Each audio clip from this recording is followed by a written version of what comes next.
एक बार प्रेम से बोलिए समस्त संतों की जय, समस्त सिद्धों की जय, समस्त धर्मों की जय। अपने अपने माता पिता गुरु गोविंद भगवान की जय। मेरे देशवासियों, सभी के लिए यथायोग मेरा शुभाशीर्वाद और बड़ों को प्रणाम। मेरे सभी देशवासी प्रसन्न रहें, परमात्मा इस महामारी से उन्हें बचाए, मैं यही प्रार्थना करता हूं। आज मैं एक आंखों देखी घटना गीत के माध्यम से आप सभी के सामने प्रस्तुत कर रहा हूं, जिससे हमारे नई पीढ़ी के बच्चों को शिक्षा ग्रहण कर लेनी चाहिए। वर्तमान में हमारी युवा पीढ़ी, हमारे बच्चे बहलाए में, सिखलाए में, फुसलाए में, कुसंगति में पड़ के बहुत पतन की ओर जा रहे हैं। बड़ा दुख हो रहा है। क्या होगा इनका, परमात्मा क्या करेंगे। मैंने देखा एक युवक था, उसके साथियों ने उसे गुटखा खाने की आदत डाल दी। उसके माता पिता गरीब थे, ज्यादा बड़े नहीं थे, जमीन जायदाद कम थी। वह अकेला भाई था और एक बहन थी।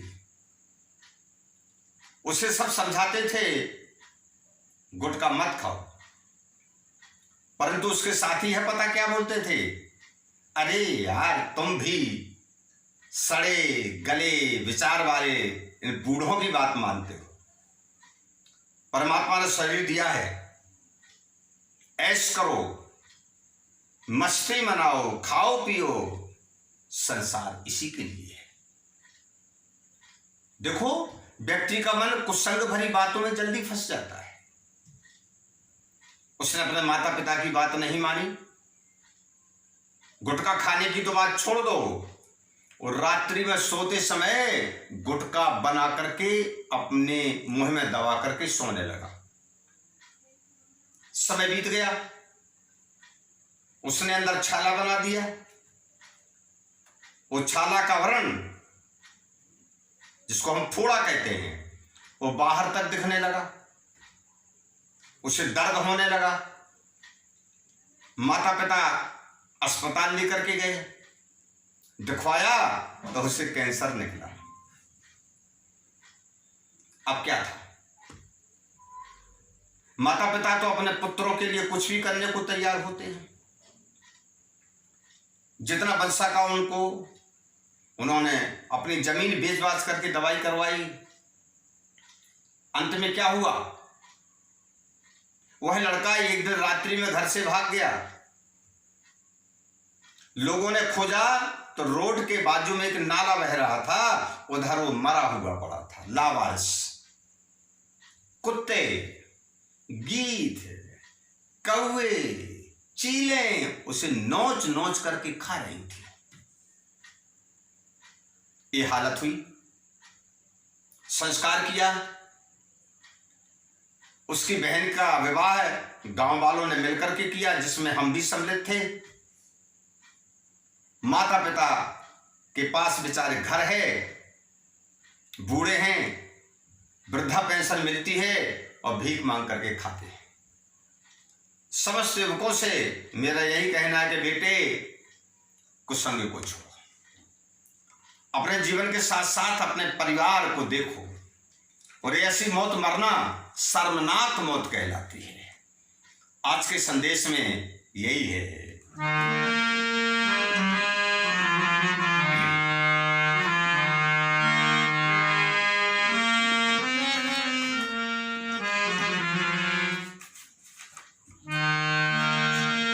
देखा था मैंने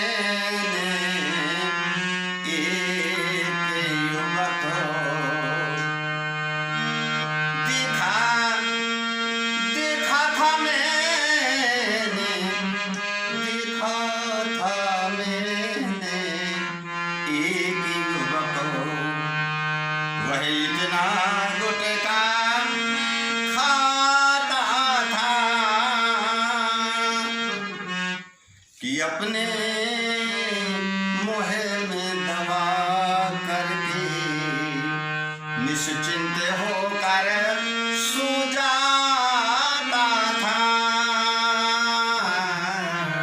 सोचिए कैसा था। माता पितु भाई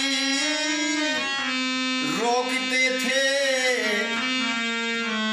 तुम्हें अपनी मौत बुलाओ ना, फिर उसी के साथ ही कहते थे, क्या कहते कि उनकी बातों में आओ ना।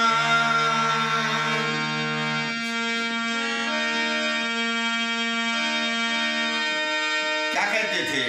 जिसने गुटखा को नहीं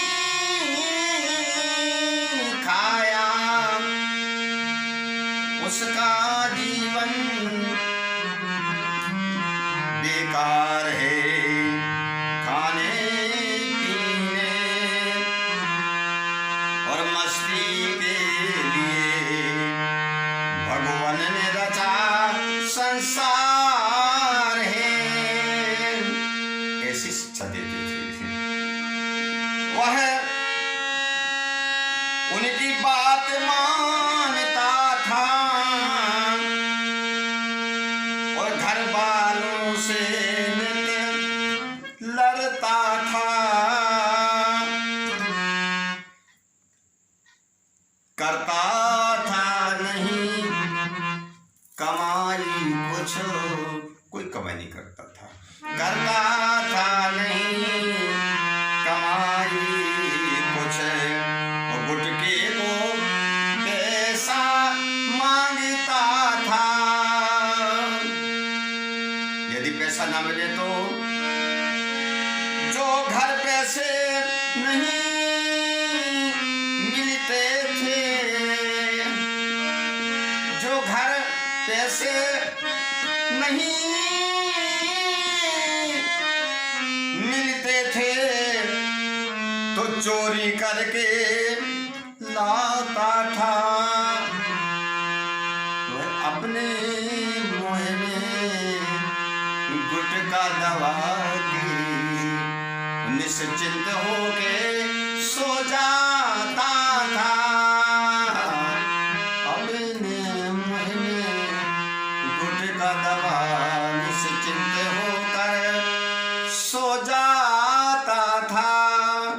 सोचिए, मैंने जो पहले बताया गीत का सार यही है। मैं अपने बच्चों से कहना चाहता हूं कि मेरे बच्चों अपनी जिंदगी बर्बाद मत करो, नशा के चक्कर में ना पड़ो और गुटखा की जहर ज्वाला से मोहे अंदर छाले आने लगे, छाले आने लगे। कुछ दिन बीते वो विष के व्रण फोड़े, विष के मुख के बाहर दिखलाने लगे। कुछ ही दिन बीते, थोड़े दिन बाद फिर क्या हुआ? अस्पताल में जब दिखी लाया,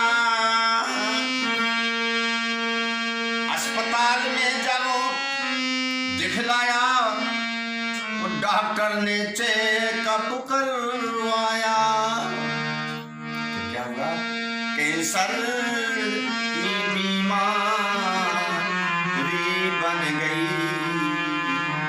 उसको परिजन को बतलाया, डॉक्टर ने बताया भैया इसको कैंसर की बीमारी बन गई है। उससे खुद बताया कि तुमने गुटखा खाना बंद नहीं किया, उसका परिणाम है कैंसर। जा तो थी नहीं। आजकल देखो बड़े बड़े अरबपति कैंसर की बीमारी शुरू कर विदेश भागते हैं।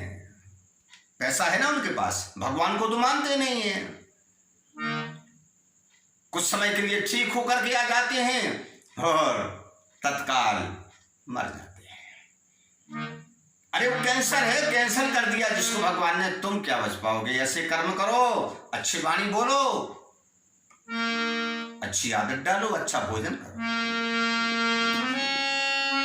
बेचारे मात पितू ने संपत्ति बेची, दवा करवाई, बेच दीजिए, पर वे असमय में चले गए, पर वे असमय में चले गए। कोई जुगती काम नहीं आई,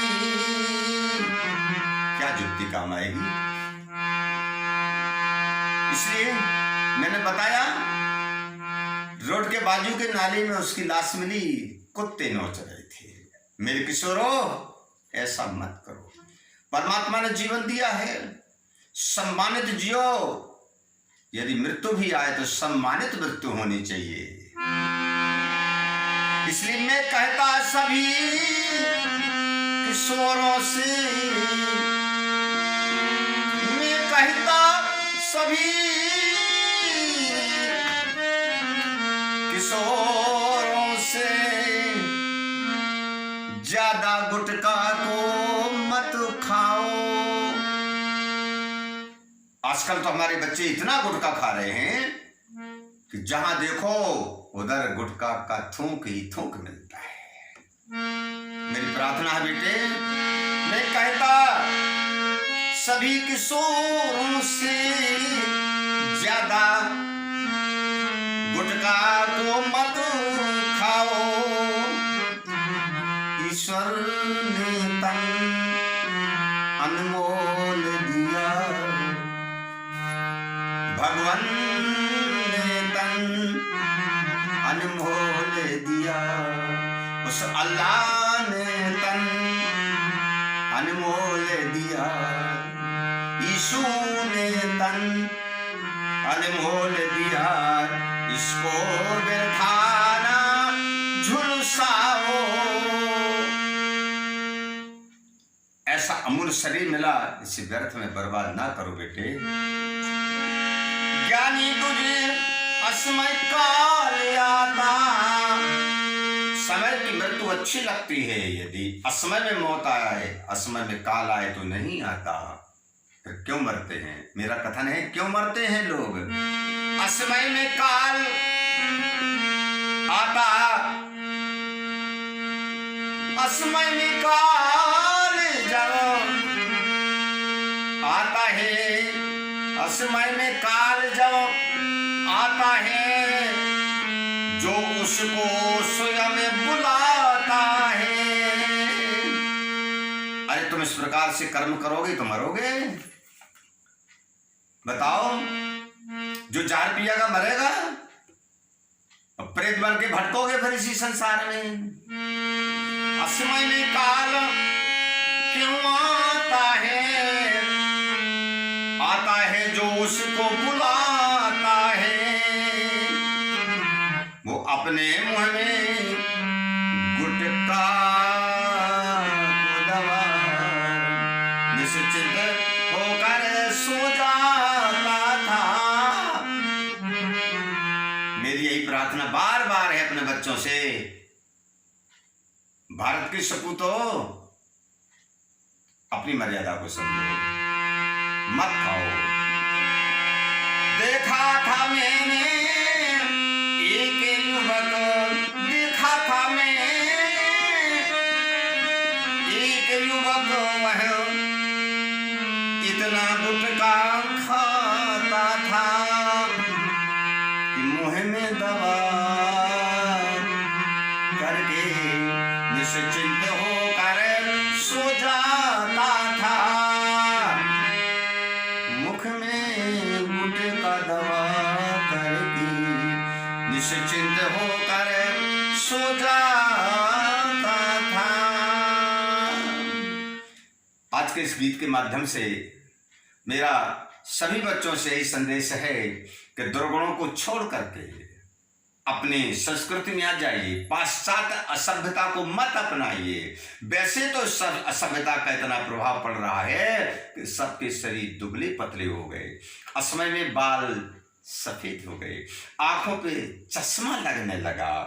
फिर भी मेरा संदेश मानिए, नशा को छोड़िए। आज मैं इतना कहता हुआ अपने चैनल के माध्यम से, जो मेरा YouTube चैनल है ना, कि हम तो कहेंगे, हम तो लिखेंगे, ये हमारा नारा है। अभी बहुत कुछ लिखना है। इतना कहता हुआ मैं अपनी वाणी को विश्राम देता हूं। जय